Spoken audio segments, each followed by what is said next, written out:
Hey, Joseph with Landscape King, the Landscape King podcast. If you don't know us, we're a landscape company in Baton Rouge, Louisiana. We do design, installation, and maintenance. For design, we just do free renderings. We're not landscape architects, but we do install and maintain landscapes. This podcast is titled 10 Questions You Should Answer Before Installing a Landscape.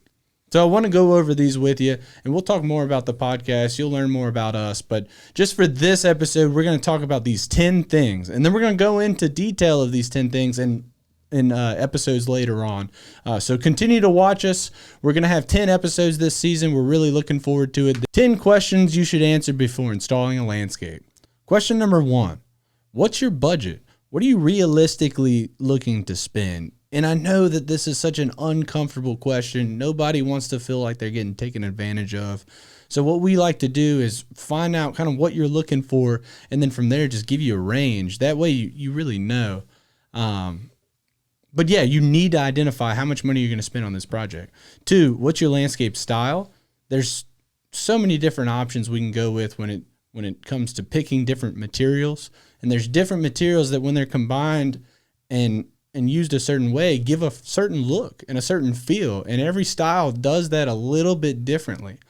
And we'll talk about that later on in another podcast too. But what we see in Baton Rouge is mostly, people call it different things. Some people call it mid-century modern. Some people call it formal.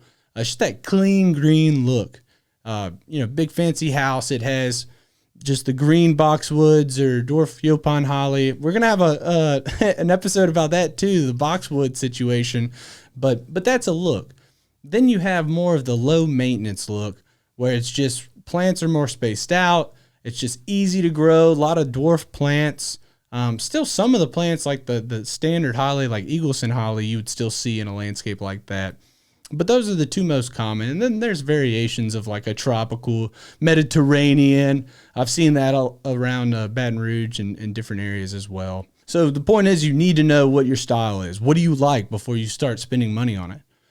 3, how are you going to use this space? And sometimes we're talking about like an outdoor living space where you're going to have a paver patio. Maybe you have a pergola. Maybe you have a fire pit.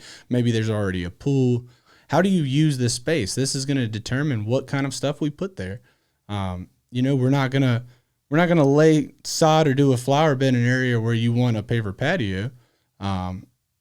We don't want to have to do things twice, so we want to plan for that. Like, hey, what's the future plan here? Are you gonna do something different here? Are you gonna put a driveway here in a few years? You're just saving up for it. It's an important question to ask. You want to identify this. The next question, number 4, is how long do you plan on living here? This is a question that is really important to ask because it's going to determine what the landscaper starts to tell you. Because if you say you're going to only live there for a few weeks, a lot of times, whether this is right or wrong, most people just want to spend the bare minimum to make it look clean because they just want to sell it. And they're already doing a whole bunch of stuff inside the house, so they're spending a lot of money already. But I see that's really common, that people are just... when they're selling a house quickly, they don't want to spend as much money. And that, sometimes they need to, sometimes they don't. Sometimes all they need is a simple cleanup. So identifying how long you plan on living in your house is going to affect what you do in your landscape. Number 5, who is going to maintain it? Are you going to get out there and keep the weeds out? Are you going to cut the grass? Are you going to keep things pruned? Are you going to identify insects and fungal diseases on plants and treat them before it becomes a problem? Or are you going to hire a professional? And if you do hire a professional, who are you going to hire? You're going to go to Google. You're going to go to Facebook. You're going to go to Instagram. You're going to go to all these places we search, even YouTube, and you're going to find somebody.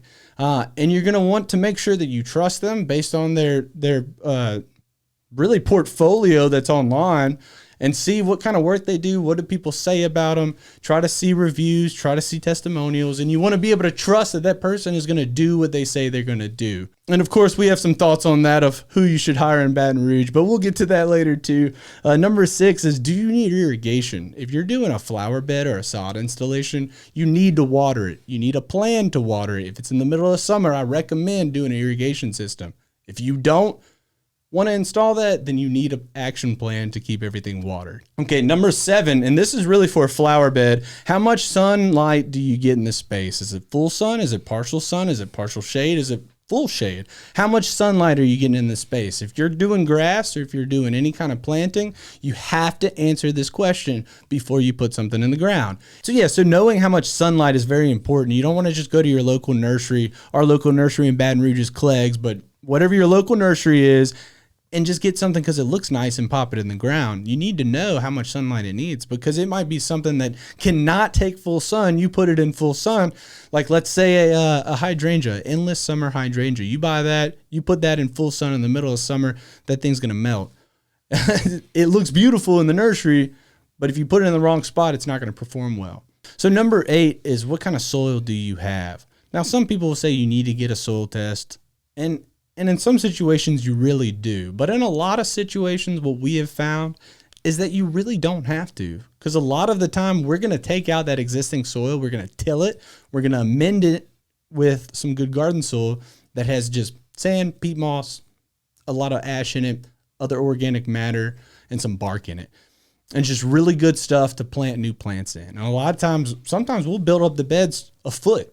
Other times we'll do 4 to 6 inches. It just depends on how much we can till into that space. It depends on a number of things, but we can talk about that in another episode as well. But you need to know about your soil. And sometimes you can just tell if you have a lot of clay, especially if it doesn't dry quickly. You probably have a lot of clay out in your yard, and you can amend that with sand, or with that garden soil if you're planting bed or a flower bed. So the next thing, number 9, is, what is your objective with this project? And it's different from how you plan on using this, because your objective is, here's an example. You're about to sell your house. You want some curb appeal. That's going to affect the decisions we make as a landscaper and a designer to determine what kind of plants we put in there, especially if you don't know what style you like. Sometimes people are trying to achieve an objective where they want a place to hang out. They want a place where they can be with their family, their friends, outdoors, where they can entertain. And so a paver patio, a fire pit, something like that would accommodate a space like that. Another objective that you're trying to accomplish is, you have a drainage issue. You just are tired of flooding and you need to fix this. And so it's important to do it the right way. And then some clients, they need everything, so we address the things that are most damaging first, like drainage is always something we recommend doing. But again, you need to know the objective of the landscape task that is being done. Okay, the last thing is, who is going to install it? Landscape King if you're in Baton Rouge, Louisiana, but you need to find somebody you trust. You need to read the reviews online. You need to watch the videos they have. You need to see as much content they have online.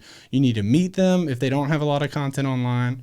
But it's always really good to find a company you trust and ask them these questions too. You could take these questions and say, hey, I found this guy on YouTube. This is what he said we needed to address. You might tick off a landscaper, but that's okay. These questions are important. And we need to be more patient as landscapers, because sometimes we want to just come in, give you a quote, get it done, and go to the next. And that's not serving the client. And we found ourselves even in business of just like, we're trying to do these jobs fast and we're just trying to keep up so we can make payroll and we can have a successful business. But it's more about the client. And if your experience isn't great throughout the whole time, then we failed you. And that bothers us, and we want to fix that. So that's why we're giving you this information. Keep joining us on the Landscape King podcast. We're looking forward to giving you as much information as we can. Okay, join us next week. The next topic we're going to talk about are problem plants.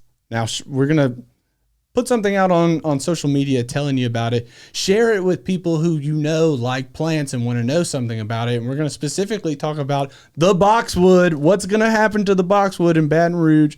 Join us. Joseph with Landscape King. Let's plant some plants.